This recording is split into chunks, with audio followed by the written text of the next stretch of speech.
नमस्कार दोस्तों, स्वागत है आप सभी का आपके अपने इस प्यारे से YouTube channel ideal coaching classes में। तो दोस्तों, आज की जो क्लास होने वाली है आपकी, वो आपके एग्ज़ाम से रिलेटेड जो भी आपके संविधान संशोधन के क्वेश्चन पूछे जा रहे हैं, उनसे संबंधित क्लास आपके बीच में लाई गई है। सभी लोग ध्यान दीजिएगा, और अगर आप हमारे चैनल पर नए हैं तो चैनल को लाइक शेयर सब्सक्राइब करना बिल्कुल ना भूलें। तो संविधान का पहला संशोधन हमारा आपसे अगर पूछा जाए कब हुआ था, तो 1951 ईस्वी में। इस संशोधन द्वारा 9वीं अनुसूची को शामिल किया गया था। और दूसरा संशोधन हमारा हुआ था 1952 ईस्वी में, जो कि संसद में राज्यों के प्रतिनिधित्व को निर्धारित करता है। अगर हम बात करें तीसरे संशोधन की, सातवां संशोधन, जो कि हमारा 1956 ईस्वी में हुआ था। इसके अंतर्गत राज्यों का आबा और दा वर्गों में विभाजन समाप्त कर उन्हें 14 राज्यों और 6 केंद्र शासित क्षेत्रों में विभक्त कर दिया गया। 10वां संशोधन 1961 ईस्वी को हुआ था। इसमें दादरा और नागर हवेली या नगर हवेली को भारतीय संघ में शामिल कर उन्हें संघीय क्षेत्र की स्थिति प्रदान की गई थी। और यह क्वेश्चन आपके एसएससी जीडी के एग्जाम में 5 फरवरी को पूछा गया था।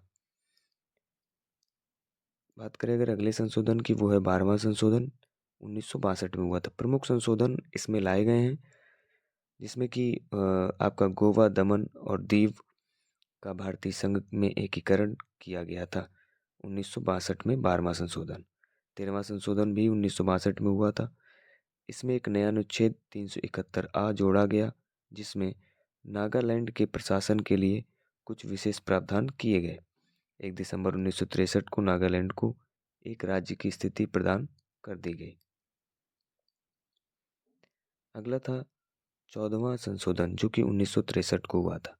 पांडिचेरी को संघ राज्य क्षेत्र के रूप में प्रथम अनुसूची में जोड़ा गया, तथा इन संघ राज्य क्षेत्रों, जिनमें हिमाचल प्रदेश, गोवा, दमन और दीव, पांडिचेरी और मणिपुर में विधानसभाओं की स्थापना की व्यवस्था की गई। बात करें अगर 21वें संशोधन की, ये हमारा संशोधन 1967 ईस्वी को हुआ था। यह सन 1967 को हुआ था। इसमें 8वीं अनुसूची में सिंधी भाषा को जोड़ा गया था। बढ़े अगर अगले संशोधन की ओर, तो अगला संशोधन है हमारा 22वां संशोधन, जो कि सन 1968 को हुआ था। संसद को मेघालय को एक स्वतंत्र राज्य के रूप में स्थापित करने तथा उसके लिए विधानमंडल और मंत्रिपरिषद का उपबंध करने की शक्ति इसमें प्रदान की गई थी। बात करें अगर 24वें संशोधन की, 1971 को हुआ था। संसद को मौलिक अधिकारों सहित संविधान के किसी भी भाग में संशोधन का अधिकार दिया गया था। अगला अगर बात करें हम, 27वां संशोधन 1971 को हुआ था। उत्तरी पूर्वी क्षेत्र के 5 राज्यों तत्कालीन असम, नागालैंड, मेघालय, मणिपुर व त्रिपुरा तथा 2 संघीय क्षेत्रों मिजोरम और अरुणाचल प्रदेश का गठन किया गया, तथा इनमें समन्वय और सहयोग के लिए एक पूर्वोत्तर सीमांत परिषद की स्थापना भी की गई। ये कब? तो 1971 ईस्वी को। यहीं पर अगर हम बात करें 31वें संशोधन की, तो ये 1974 को हुआ था। इसमें लोकसभा की अधिकतम सदस्य संख्या 545 निश्चित की गई, और इनमें से 543 निर्वाचित व 2 राष्ट्रपति द्वारा मनोनीत किए जाते हैं। आगे अगर हम बात करें 36वें संशोधन की, तो ये हमारा 1975 को हुआ था। इसमें सिक्किम को भारतीय संघ में 22वें राज्य के रूप में प्रवेश दिया गया। इसी में आगे अगर हम देखें 37वां संशोधन, जो कि 1975 में ये भी हुआ था।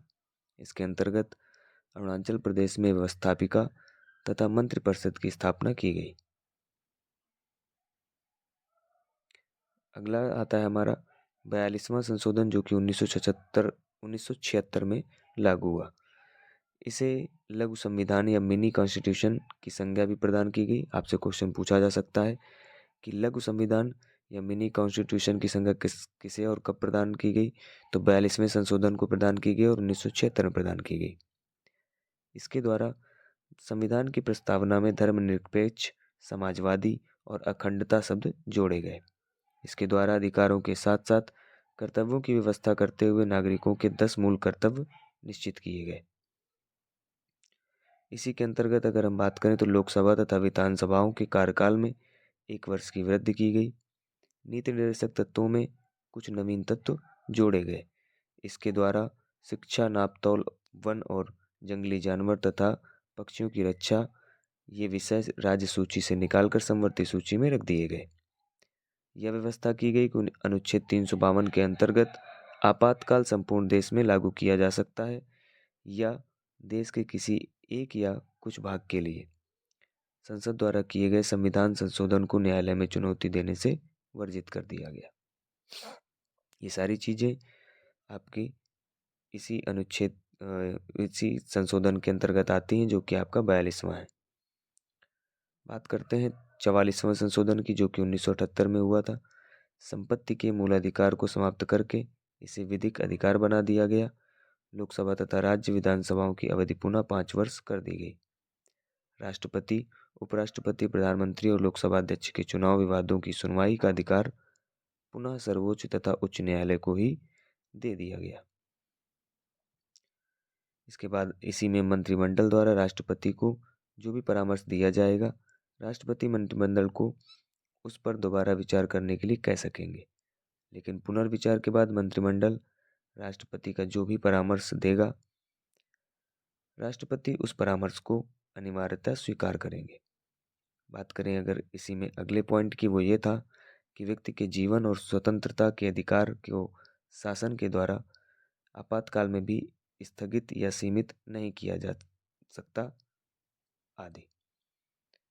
अगला है हमारा 52वां संशोधन, जो कि 1985 में हुआ था।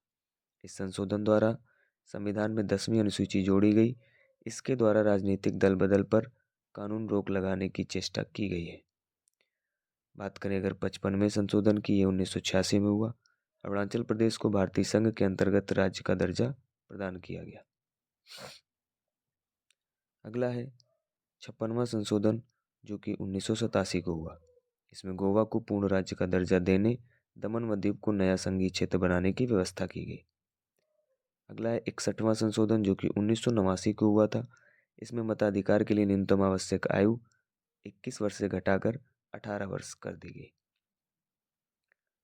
अंतिम और लास्ट आपका 65वां संशोधन, जो कि 1990 में हुआ। इसमें अनुसूचित जाति तथा जनजाति आयोग के गठन की व्यवस्था की गई। आशा करता हूँ कि आपको ये वीडियो बेहद पसंद आया होगा और ये आपके लिए बहुत लाभकारी साबित होने वाला है। तो अगर अभी तक आपने हमारे चैनल को सब्सक्राइब नहीं किया है तो प्लीज़ सब्सक्राइब करें, लाइक करें, साथ ही बेल आइकन को भी हिट कर लें। जुड़े रहने के लिए सभी का बहुत बहुत आभार। मिलेंगे नेक्स्ट वीडियो में। एनालिसिस लगातार आपको मिल रही है, इसलिए सब्सक्राइब, लाइक, कमेंट आदि करना ना भूलें। धन्यवाद। जुड़ने के लिए बहुत बहुत आभार। जय हिंद, जय भारत।